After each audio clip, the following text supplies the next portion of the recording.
네, 안녕하십니까. 오랜만에 뵙습니다. 금정구 뇌주치 뇌알람 김정민 원장입니다. 오늘은 다른 주제로 여러분께 좀 설명을 좀 드릴까 해서 영상을 준비해 봤습니다. 요즘에 가장 뉴스 기사들 이런 데서도 많이 말이 나오는 것들 중 하나가 역시나 응급실의 이송 문제라든지 과포화라든지 그런 대기 문제들, 그런 문제들로 말이 많은데, 신경과적인 그런 문제로서는 뇌졸중이 문제가 될 수가 있는데요. 우리가 뇌졸중, 흔히 뇌경색 또는 뇌출혈이 포함되는 그런 뇌졸중의 증상이 있을 경우에는 당연히 응급실로 빨리 가야 된다, 이런 것들을 알고 계실 겁니다. 그런 부분들이 있어서 응급실에 어떻게 가야 되냐, 이런 증상이 있을 때는 가는 게 맞느냐, 이런 것들이 정말 많이 궁금해 하실 것 같아요. 그래서 그런 부분들에서 간단하게나마 소개를 좀 해드리고, 혹시나 궁금한 점이 있으시면 댓글이라든지 이런 걸 남겨주시면 답변을 할 수 있으면 해드리도록 하겠습니다. 우선은 우리가 말하는 뇌졸중이라는 거는 결국은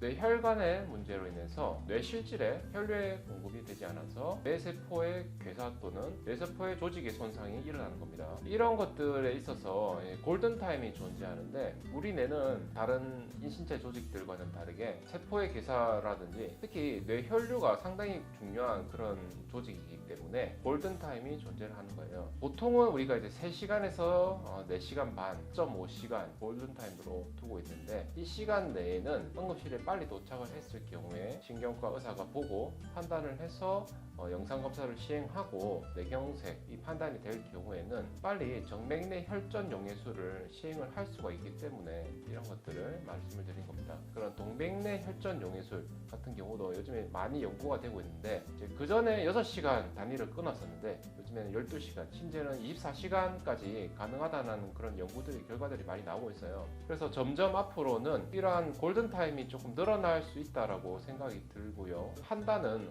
환자분 본인이 하기보다는 빨리 의료진을 통해서 결정하는 게 낫다고 생각합니다. 그렇다면 이제 우리가 24시간 내에 여러 가지 신경학적인 증상, 두통장애라든지 반신마비, 혹시라든지 실행증이라든지 이런 것들이 생길 때는 빨리 24시간 내에 응급실을 가셔서 영상검사를 하시고 적절한 치료를 결정하는 게 가장 중요하다고 생각을 합니다. 그렇다면 이제 두 가지 경우가 문제인데, 첫 번째로는 이러한 신경학적인 증상, 뇌졸중을 시사하는 증상들이 24시간 이후에 발생할 경우에는 어떻게 하느냐, 그리고 나머지 하나는 신경학적인 마비 증상이라든지 그런 중환 증상 외에 단순 어지럼증이라든지 갑작스런 두통이라든지 골든타임 내일지라도 응급실에 가야 되느냐 말아야 되느냐에 대해서 궁금해 하실 것 같은데, 우선 첫 번째 질문에 대해서는 그럼에도 불구하고 응급실에 가야 될 수 있습니다. 만약에 우리가 24시간 이내가 아니라 예를 들어서 보호자분이 이렇게 발견하셔서 데려간다 할지라도 실제로 의료진이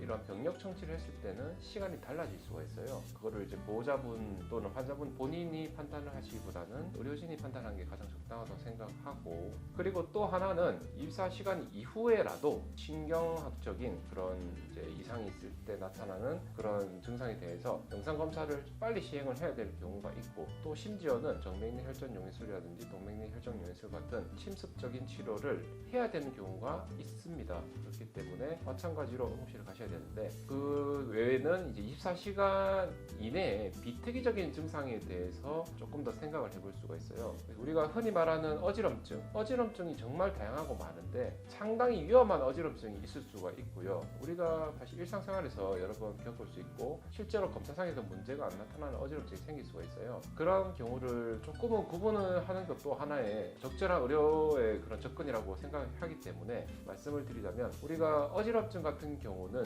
흔히 빙빙 돈다고 하죠. 주변이 빙글 돌거나 심하게 어지럽고 뇌가 도는 듯한 그런 현은 증상이 동반되면서 실행증이 동반되거나 보행장애 같이 신경학적 증상이 동반되는 어지럼증의 경우에는 반드시 검사를 하셔야 됩니다. 하지만 이전에도 있었던 어지럼증이고 심한 현은 증상이 동반되지 않고, 마찬가지로 실행증이라든지 보행장애 같은 또는 복시라든지 이런 신경학 증상이 동반되지 않는 경우에는, 그럴 때는 외래 치료를 통해서도 볼 수가 있을 것 같아요. 우리가 흔히 말하는 이석증이라든지 전정신경염이라든지 여러 가지 그런 귀 쪽의 문제라든지 말초 신경 쪽의 문제 때문에 생길 수가 있기 때문에 그럴 경우에는 급하게 응급실을 찾을 수도 있지만 여의치 않다면 빠른 진료를 통해서 중추신경계 질환에 대해서 판별을 하고 적절한 처치를 받을 수도 있을 거라고 생각을 합니다. 24시간 이내에 갑자기 심한 두통이 생겼다. 그럴 경우에도 마찬가지로 뇌졸중에 대해서 판별을 해볼 필요는 있어요. 갑작스러운 두통이라기보다는 일반적인 우리가 평소에 느낄 수 있는 그런 두통이 좀 단계적으로 심해진다던가 이전에 느껴봤던 두통이라던가 그리고 두통이 뭐 충분히 심하지 않고 약물로 조금 호전이 되는 그 정도의 두통이라면 조금 지켜는 볼 수 있을 것 같아요. 지켜본다는 건 역시 외래를 통해서 진료를 보고 응급실 진료를 보지 않는 것을 말씀드립니다. 어쨌든 제일 중요한 거는 병력 청취를 신경과 의사가 직접 하는 것이고 그것을 통해서 응급 상황과 비응급 상황을 구분하는 게 환자한테는 가장 안전하다고 생각을 합니다.